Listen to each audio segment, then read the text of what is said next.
we were discussing the second point, that is exposure of parent DNA bases, जहाँ पे DNA double helix will uncoil and it will split into two single strands by breaking down of hydrogen bonds. हमने अभी देखा कि unwinding is not an easy job. What does it require? Enzyme, unwindases or helicases. Energy is required which comes from ATP. और single stranded position में उनको stable रखने के लिए क्या चाहिए? Single stranded DNA binding proteins and some other enzymes like topoisomerases are also required which help to cut and rejoin the single strand of DNA and they also help in uncoiling. Now entire DNA does not split in one go. मतलब कि पूरा का पूरा DNA, पूरे के पूरे strand, पूरे chromosome का जो है डीएनए वो एक ही बारी में पूरा एक साथ नहीं रेप्लिकेट होगा, थोड़े थोड़े फ्रेगमेंट्स में ही होगा. The replication begins at a specific point and that point is called origin of replication. जैसे ये हमारे पास दो डीएनए स्ट्रैंड थे, अगर इस पॉइंट पे रेप्लिकेशन शुरू हुई तो this point is called origin of replication, and at this point unzipping of double stranded DNA takes place. The two strands, these are the parental strands, they separate from each other and they form a Y shaped structure. This is the English letter Y shaped structure. You can see this is Y shaped structure and this is called replication fork. You can see the two strands of DNA. जिस point पे replication शुरू हुई वहां पे क्या आए? Enzyme, helicases and topoisomerases and this point became what? The origin of replication.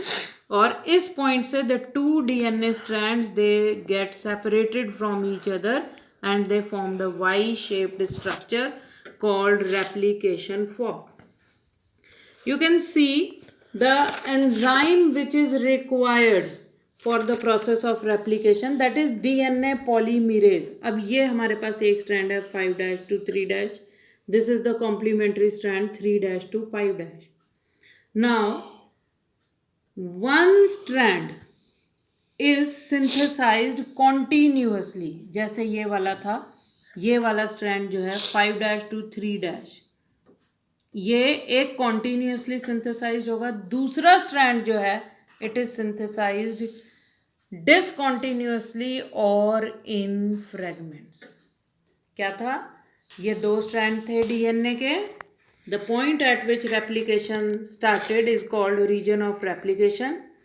कहाँ से वो स्टार्ट होगा? उस पॉइंट पे क्या आएंगे? Enzyme, helicases and टोपोआइसोमेरेजेस.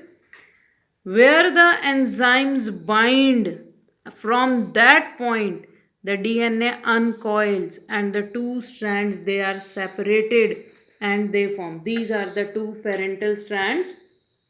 Now इसकी कॉम्प्लीमेंट्री कॉपी बनेगी और इसकी भी कॉम्प्लीमेंट्री कॉपी बनेगी. This copy formed will be similar to this strand and this copy formed will be similar to this one.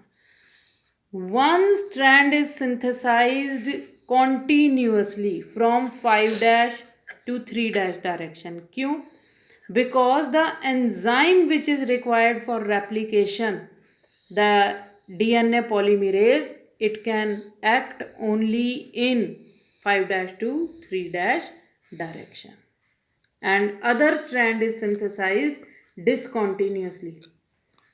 The strand which is synthesized continuously is called leading strand. और जो डिसकॉन्टीन्यूसली बनता है हर fragments में, हर fragment को क्या बोलते हैं? Okazaki fragment. बाद में ये सारे फ्रेगमेंट्स आपस में ज्वाइन हो जाते हैं and they form a continuous strand which is called lagging strand. One more point is to be noted that before the synthesis of new strand, DNA polymerase एकदम से काम नहीं करता. पहले क्या बनता है? एक RNA primer and then DNA polymerase it will continue the process.